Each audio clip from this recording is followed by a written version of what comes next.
When it comes to comparisons of Canada and the United States in terms of interest rates, in terms of the US Fed and the Bank of Canada, maybe we're just not asking the right questions.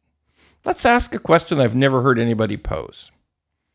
What if the United States had 5-year mortgages and Canada had 30-year mortgages?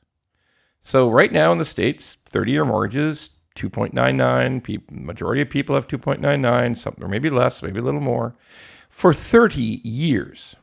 So when the U.S. Fed raises interest rates, your mortgage doesn't change. And your mortgage may never change. You have a 30-year mortgage. As long as you stay in your house, you're good. Now, sure, you may want to move. You may have to move, and that could be a problem because their rates are now 7%, 6.8, 7%. Big problems if you want to move. But if you don't have to move, if you don't have to actually be forced to move, all is good. Now, what if in the US they had 5-year mortgages like ours? So you've already had a bunch of people renew at 7% rates. They're mad as hell. You got people renewing every week, thousands and thousands of them every week, also mad as hell. Looking forward to the rest of the year, mad as hell, and into next year maybe. Here's what my bet is. My bet is if they had 5-year mortgage terms in the United States like ours, the U.S. Fed would have cut already. There already would have been a cut in the U.S. Oh, but you're wrong. Everybody says you're wrong. I mean, they have higher inflation than ours. One of the reasons they have higher inflation than we do in the U.S. is that they don't feel the pain, the economic pain of higher mortgage rates like we do. So people are U.S. or they have mortgages that are, first of all, they have mortgages that are 40% smaller than Canada because they have house prices that are much lower. They have much lower rates. Their rates are 2.99 or 2.89 forever, 30 years. And they typically make a little bit more. Their income is a little bit higher. Their gross incomes, certainly their net taxable incomes are higher in the United States. So they're not as mad as the people in Canada. They're not as hard. They're not as affected because in Canada, thousands of people renew every week and the mortgage rates are up. The payments go up. Nobody's happy. They're squeezed because their mortgage went up. We see the rents are high and the economy is staggering for all these reasons and people are unhappy.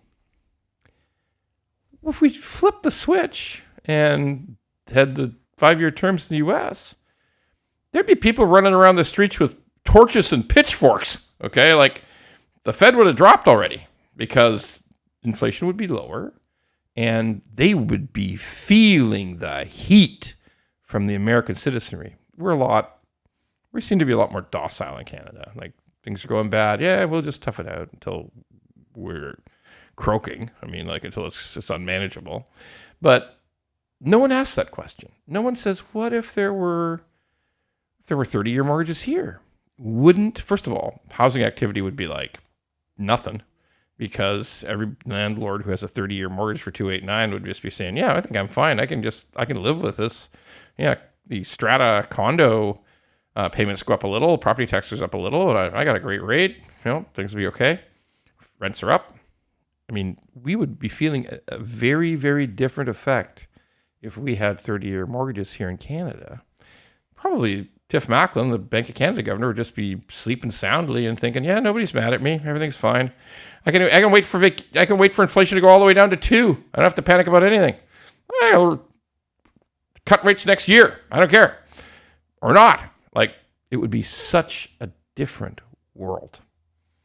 But it's not. It's not. It's the opposite. It is what we have. It's Tiff Macklem sweating that he's got to cut rates before this renewal problem starts to eat the economy up. And the Fed governor, Jerome Powell, thinks, 30-year mortgages, that's the backbone of this thing.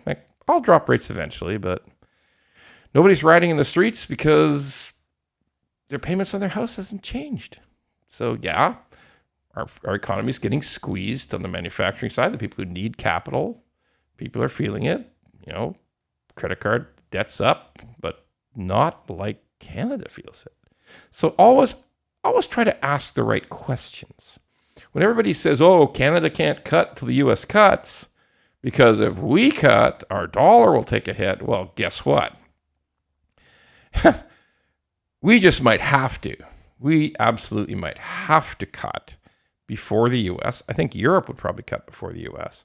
because they really don't have any choice.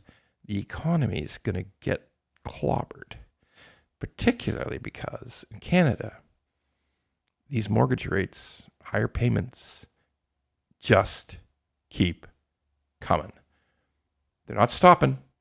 Every month, thousands and thousands of renewals. Oh, and by the way, in 2025 and 2026, the most renewals in the history of Canada, those 2 years. Never been anything close. That's what's coming.